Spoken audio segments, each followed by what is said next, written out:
Hello, everyone out there. Welcome to a bonus podcast tonight. We are so excited to have Sohma Rae Hathaway with us tonight. She has a brand new book coming out, which we are really thrilled about. But before we get started with that, I wanted to share where we are broadcasting from, which is Kyle, Texas. And Sohma, where are you from this evening? I am in Heber City, Utah, which is near Park City, where they had the 2002 Olympics. It's a beautiful place. I agree. Anywhere in the mountains, all around that area is beautiful. So, and I have to say, love the wood that I'm seeing in there. I'm like, oh, yeah, Different because that's it's so wonderful. I love it. I love it. So wonderful. So, thank you for sharing where you're from and all of that. So, let's go ahead and, I need to announce before I forget that tonight we'll be giving away a free copy of Out of Darkness for anyone that is participating, sharing, liking, posting it. We would like to be able to offer this to you. So we hope that you join us on this bonus great podcast. All right, Sohma, tell us a little bit about yourself. Well, I am an overcomer, you could say. I have been through a plethora of challenging circumstances. I was raised in a home that was fraught with drugs and alcohol and abuse. And if you are aware of the ACE test, which is an assessment for childhood trauma, you'll know that there are 10 traumas that experts have determined leave an effect on your adult life if you experience them before the age of 18. Often people who have experienced trauma may have 3 or 4 of those out of 10. I have experienced 7 out of 10. So statistically, I should be on the street doing drugs. But instead, I'm an artist and an author. Oh, wonderful. It is amazing. I know I'm a little delayed because I'm trying to sign for maybe some of my deaf audience. So that is amazing to know that you have 7, I guess you could say on a checklist, right? Suffered these 7 traumas, and yet statistically you still beat the outcome. Yeah. And you're not on the street and you're not on drugs.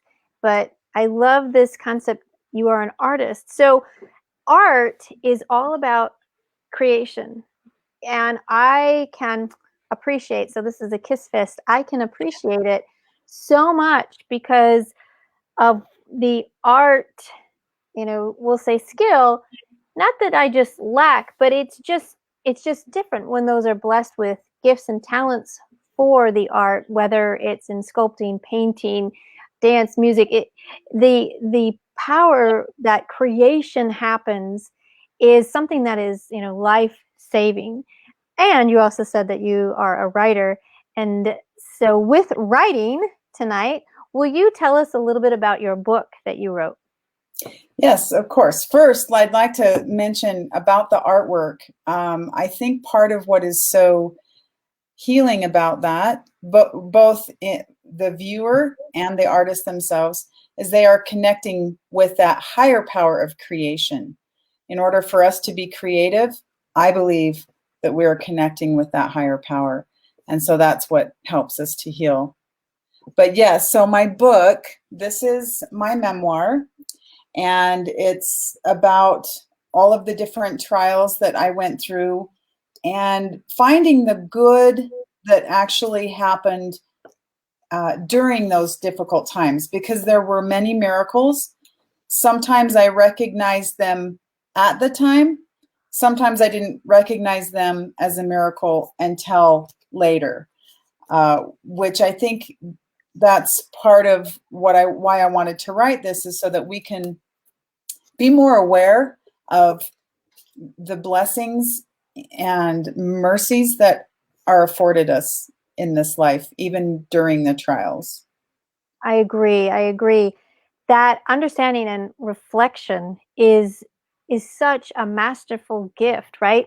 Gift of time has been given to us to act in the present, reflect on the past, but not hopefully live there and dwell there, right? It's the Yes. overcomer, what you talked about. And in that, with the writing, I feel like it's really important to see the improvement over time. How are we making progress? What is it that you've seen? And I'm sure you probably have some journal entries that when you read them now, you're like, wow, so glad I'm not there anymore because I know that growth has happened. And Yeah. so, with part of this growth and reflection, I'm going to tie it back now to your art.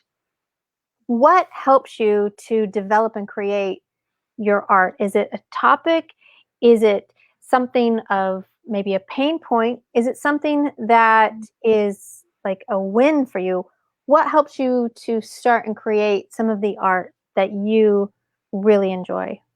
I feel a intense connection with nature, with Mother Earth. And so that is very inspiring to me. So a sunset for me is very inspiring. It helps me feel closer to God. I feel like the sun is, when the sun sets, there's always the promise of a new tomorrow.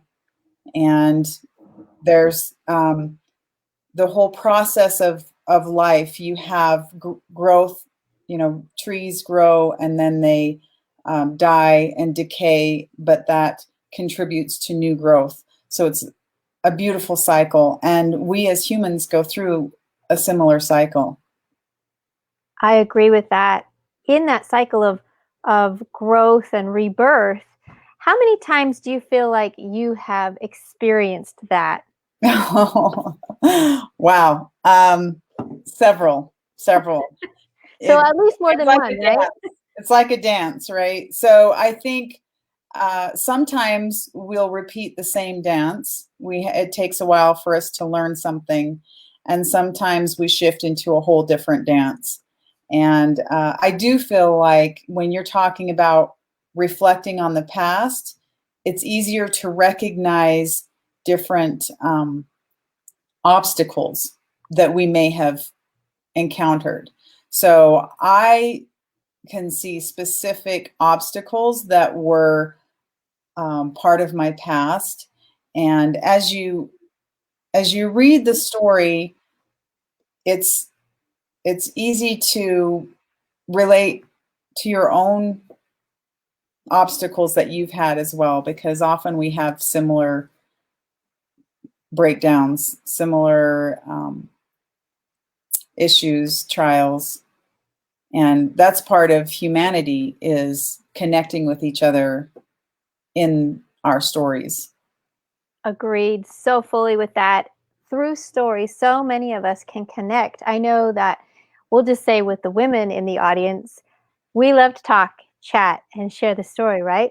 When we come home from work, we want to share what happened through the day, or if we're at home, when someone new pops in, we want to tell them all about the things, whether it was crazy, exciting, even boring. We still want to connect with story. So in the reflection of the story and looking at, and you start to say, that experience sounds like mine. And I wonder what she did to gain understanding in retrospect to improve, on whatever it is she was following up with. And I wonder if I can pick some of those things, add them to what I'm doing, and see if I can improve as well. And that is such a powerful thing, all brought to us by a simple piece of paper with words written on it. The power of a book, especially as it shares, that human to human connection through trials and struggles, really can propel such amazing growth and healing. I think there's another element to that too. When we write down our thoughts, I think it's hard for us to know what our thoughts are until we read them, because we're too busy thinking them to analyze our thoughts. So it's better to write them down. So at the end of each of my chapters, I have space for notes from that chapter. And I have what I call a deeper dive. So they're questions to help stimulate some of the things that you might write down.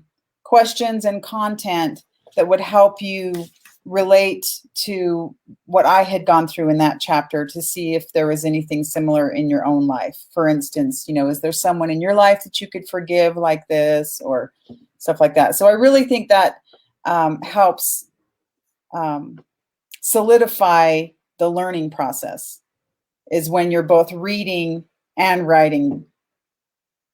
Even I if it's agree. journaling, when you Yes.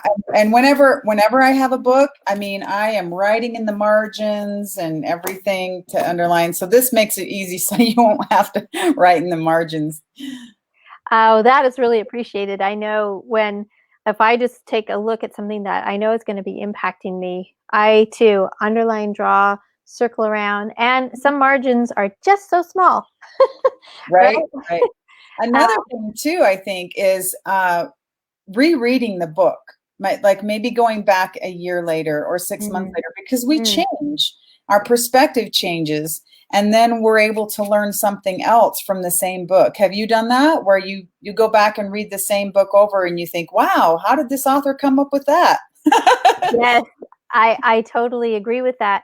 The opportunity for learning at so many different avenues is there, and I think the the understanding, and I love the perspective change, is truly we are different.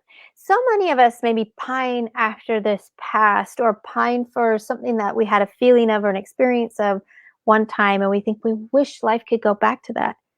It's not meant to. It's only meant to improve and go on forward. But sometimes we can get so stuck.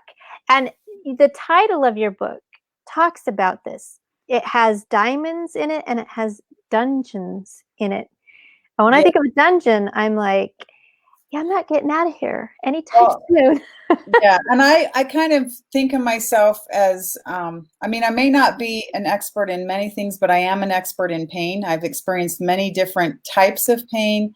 Physical pain, I had a back surgery that went incredibly wrong.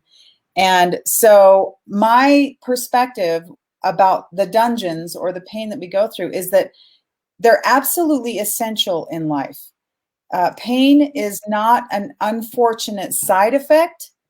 It is absolutely essential for our growth.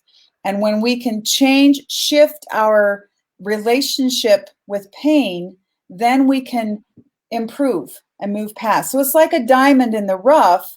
In order to get it to shine, to show as much light as it has capacity to, it has to be cut in many different facets.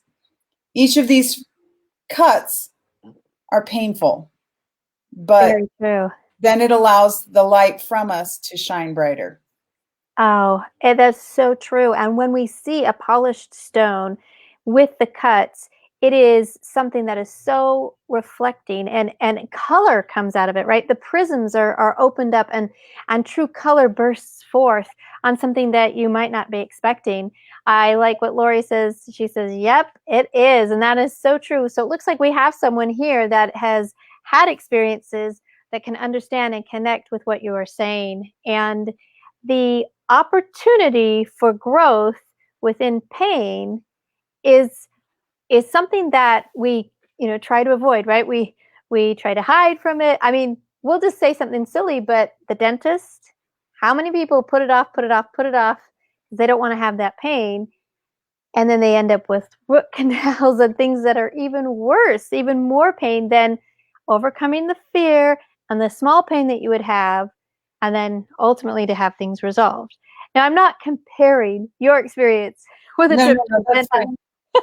No, but no, it's that's so true. We have to go through those things. So, in going through everything that has happened that you write about in your book, what kind of art has come from that? oh, well, I think most of my best pieces have come when I painted during a difficult time. In fact, let me just grab my painting. I think it's just right outside the door Sure. here. This is one it's my favorite, my personal favorite. because I was actually going through a lot, and this was kind of an escape for me. I'll grab it really quick. Yes. So as she's grabbing that, the concept of where you can create and design something, even with such extreme pain, is very healing because, as Soma talked about at the beginning, the connection of your creator, of God, and connecting that together is something very powerful. So, oh wow. This almost looks like a photograph. Oh, Wow. well, let's see Wow. if I can get it. Anyway, you get the picture. This is called Eventide. Oh, how beautiful. That's one of my favorite hymns. Yes. Wow. Wow. So, definitely, I think that we dig deeper into our souls when we're in pain. We have to. It's something that um,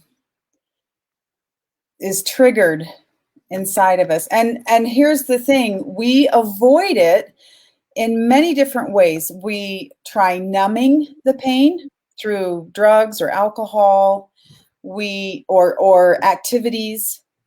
We avoid the pain, we deny, we're in denial. So these are all the things that we're doing, but what we don't recognize is the pain that the pain that is caused from avoiding the other pain is more painful than what we would have experienced had we just gone through the pain. There's a saying that I've got in the front of my book. I'll just get to it right here. It's one of my favorite quotes. It's by Spencer W. Kimball. It says, "The best way out of difficulty is through it." So not the best way out of difficulty is not to avoid it or deny it or numb ourselves to it. And it's hard, and we can't always be facing it like a Goliath, but just be sure we're not soaking in it either. That's so true. That's so true. Lori says she loves what it is that you're saying, and Thanks, isn't Lori. that the truth? I agree. When truth is spoken, we understand and connect to it. So you are definitely touching someone here tonight, Soma, and I really appreciate you showing such beautiful artwork. The creation of that, what I find so intriguing is that light, capturing it, because the light, even at a sunset, it never seems tired to me. I know how I feel at sunset. I'm like, and we'll see you Funny, later. people have said that about my paintings, that there's something to do with the light. Let me close this door. Yeah, there's just more intensity on the light. And so it's beautiful. Well, and I feel like the true source of light is through Jesus Christ. And that's where healing comes, because if we can connect to that higher power, we get a sense of our true worth. Our true worth is not going to come from other people or other circumstances. It's not even going to come from the things that we do. I'm an artist or I'm an author. That's not where our true worth comes. Our true worth comes from the person, that higher power that created us. So that I think that's very important, to connect with that light so that we can start to understand our true value. Exactly. How does someone connect with that light if they felt like, I've been through all of these terrible, painful experiences, and I have felt like I've been in a dungeon and I have cried out, and I feel like there's been no answer. How do we respond to that? Well, my passion is actually to reach those people who feel like they're too far gone. Those people who think that they'll never be able to measure up, that they've made too many mistakes. And that's who I want to connect with, because all they have to do is read my book and see how many mistakes I've made.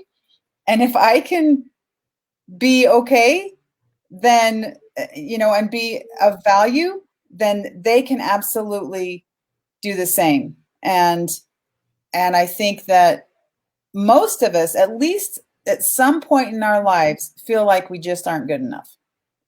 And so it's always helpful to look at someone else and say, okay, well, if they've done that, then I can do it too. Agreed. We have Lori Jean Jones saying that you are a truth teller. Thanks, Lori. So thank you so much for participating, Lori. Looks like we've got lots of Loris here tonight. This is awesome. This is the Lori night. And my friend in the other room, her name's Lori too. It's meant to be. It We'll is. just say that. We'll just say that. Heavenly Father is so good and all those tender mercies as he shares them out with all. So tell us about, in your experience, when you pushed through and you were on the other side, right? We've talked a lot about the trials that are happening and it's so hard and now you've pushed through and you're on the other side of things. What happens now? Well, to be honest, one of the most motivating things about pushing through that is that envisioning that once I get on the other side, then I would be able to help someone else. So that's what motivated me. It wasn't that the motivation wasn't, oh, I just want to feel better.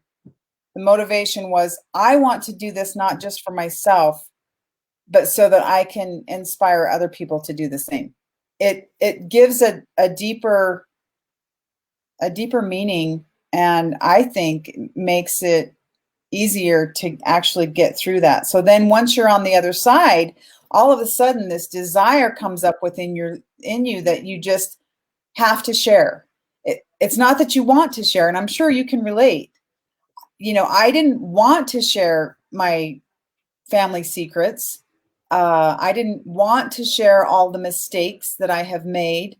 But once I got through that, knowing how someone feels, how broken and discouraged they feel, I have this desire to want to help them get through that because I know how they feel. So you have a lot of that empathy and understanding, and maybe offering that hope to say, I've been through this, I can sit with you. And as they share and as they start to work through it, they know that they can rely on you, and you won't be so fast to just be pumping out advice and try this and try that. No judgment. There's no Yeah, judgment. no judgment. There Yeah. is just connection, because there's something about, like, in our eyes when we just both have experienced something, even though things are always different, there's a commonality that when you look at each other, it's almost like an unseen wink, and you Yeah. both know, and that's all that's needed. And then sometimes just a big hug, and then we just sit with them, right? Yeah. Let And them just say, process oh and my do it. goodness, I get that. I have Mhm. been there. And you don't try to tell them necessarily how to get out of it in that Yep. moment. You Oh, just be with them and with say, them. girl, I so understand that. And it was so frustrating, or it was, just you describe how you felt so that that trust is built, because then they know, oh, wow, she really did go through this. She really does understand. That's so true. And in that understanding, I think they reach out for even more and more. They're more willing to try to heal, right? Yes, yeah, And because they have hope, that right? hope. There's a little bit of Mhm. hope now, because Yep. certainly if someone else is there, then they can have hope. And that's, I think, the thing that, in my opinion, I believe in Satan, and I think that's one of the main things that he tries to do, is to rob us of any hope. I agree. If we're in a hopeless state, there is no point of anything else. You can't exercise faith. You can't exercise belief. You can do nothing. If you are truly hopeless, that's it. And what we're trying to also, encourage and show that if you have life, even just one breath of life, there is still hope. Hope. There is always hope with life. Always. No matter what, there always is. And the more we can reach and connect with, I think about suicides. I think about so many people who are lost, so many people who are in the depths of depression, that there are so many things that we, like you said, once we go through this, it's almost like our responsibility is to return back and to serve others, because we Yeah. know that when we are in the service of our fellow beings, we are only in the service of our God. And so we can truly be those hands here on earth to uplift, uphold, sit with, cry with, and hold. Yeah. There's just such power in it. Yeah. In my book, there's actually two references to suicide. One of them was not successful, and one of them was. And so, with regard to hope, actually, so this painting of mine that's on the back, it's called Hope Waits. And so this boat is symbolic of our life's journey. And sometimes we feel like we're stuck in the mud, and we don't have a hope in that the tide coming in, right? We think we're stuck forever. But if we can just hold on to that hope and understand that there is ebb and flow in life, and it will come back. And for me, this light here is symbolic of the light of Christ, and you can see that the light reaches all the way to the boat. Even when we feel like we're stuck, Mm-hmm. God is there for us. I love that concept that even if you're looking out towards that light, sometimes at a perspective to look down to see it's actually reflecting all the way back. Yeah, it's pretty powerful. It's Very powerful. Where we choose to look, you know. Mm-hmm. There are always tender mercies given to us, and most of the time, those tender mercies are in the form of people around us. True. Help us to see that light, like you. Oh, you're very sweet. This concept of light, it's so powerful. When you see it, it gives all life, right? I mean, if we really look out into nature, without the sun, there is no life, period. And you can equate that right to Christ. Without the Son of God, there is no hope. There is no life. There is nothing to go beyond. Nothing. Yeah. So it's so precious to know that we are these uncut diamonds, and that as it's being cut and polished, more of His light is reflected, and the value of it just increases, right? So many people want to have that perfect diamond, the way that it looks, the way that it shines, and the hope that it gives. It's very symbolic and a lot of metaphor going into it, but it's powerful. And when we can hold on and connect to something like that, there is such hope. Erica James, she says, no light, no life, no hope. And that's very true. I think too that this light can come at unexpected moments. So when I started writing this book, I didn't have an end to it. And I felt that God was telling me to write the book, but I was saying to Him, well, I'm not going to write a book unless I have something people can gain from it. And I didn't have this big aha moment. So as I was writing the book, which is, I mean, a year and a half into writing the book, so I had to hold on to the hope that I was going to have something to offer people. I just knew that I needed to keep writing. So as I was writing is when I came up with this aha moment, and where this source of light touched me in a completely unexpected way. And I started crying, and I went outside, had taken some notes, and I said to my husband, I finally know what the end of the book is.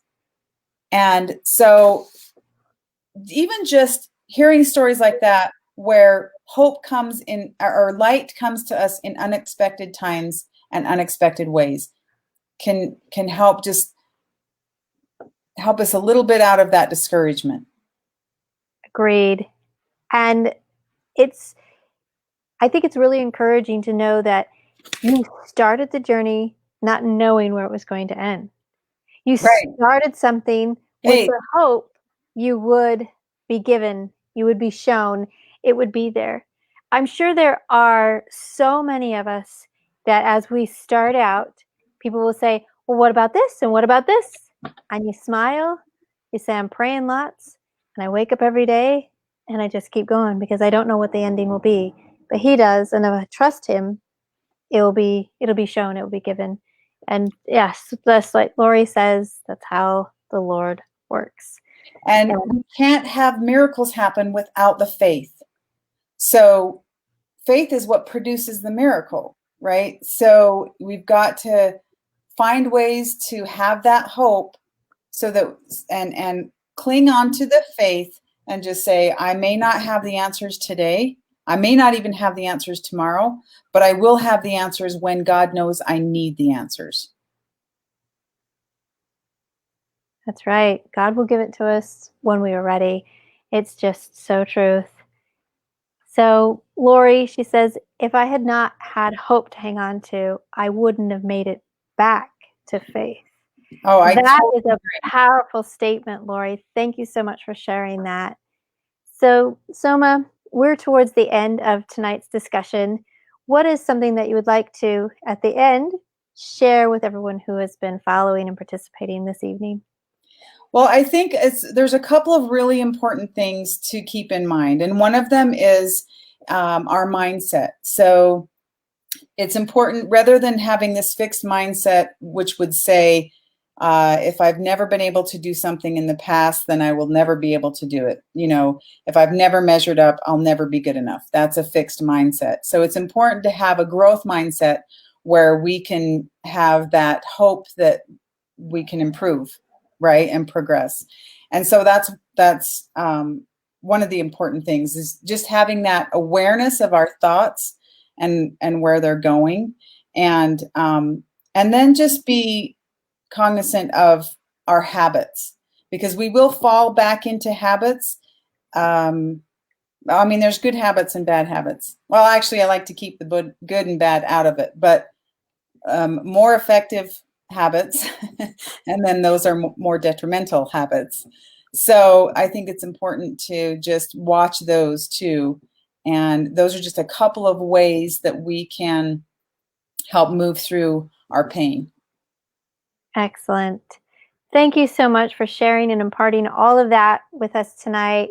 I feel like we've been uplifted and know even more about your book. So hold it up there and let's talk some shop here. Where can we find your book? Okay, it's available on Amazon. You can go to Barnes and Noble. You can go to Walmart, Target. Actually, it's pretty much everywhere now. And you can get the Kindle version or the paperback. We don't have the hard copy ready yet. And the audio version will be available in 3 months. And it's going to be very exciting because I have a special guest that has helped me record that. So I'm really excited about that coming out in 3 months. But anyway, yes, it's available on Amazon right now. And actually, if you buy this book before midnight tomorrow night, then and you screenshot your receipt or send a receipt to my email, then you can enter a drawing for one of my free paintings. Does that make sense? Wow, that makes amazing sense. I can't wait to post that on the comments below. That is going to be really motivating. That's exciting. So the email that they need to send it to is sohma.rae@gmail.com. Send me that receipt, and every book they buy is an entry. So if they buy 5 books, that's 5 entries. Wow. So stack those up there. You want to see those paintings. She's shown you at least 3 tonight. And you know that her work really is meaningful and can touch. So thank you so much, Sohma. We'll put all of the links down there below. And thank you for this bonus session. We wanted to help Sohma so much. She actually did me an amazing service almost 2 years ago because she was my MC at my physical book launch for Pinpoints of Light. So she has a big heart and meaning within my work. And I knew with COVID, what could I do to give back, right, in the service of our fellow beings? And I just thought I need to have her on. We're going to put her as a bonus session and get those books selling. So buy the books, get those entries in, send her the email, and she will draw your name out, and hopefully you will win one of these beautiful paintings. Tuesday of next week, awesome. I'll let them know through email. So April, you're amazing, and thank you so much. It's been just a pleasure to be here with you. You are so welcome. And I hope everyone has a great evening. Remember, what's the title of that book one more time? Finding Diamonds in Dungeons. There we go. A journey through heartache and loss to a compelling view of pain's purpose. Wonderful. All right, everyone. That's it. See you later. Bye. You. Bye.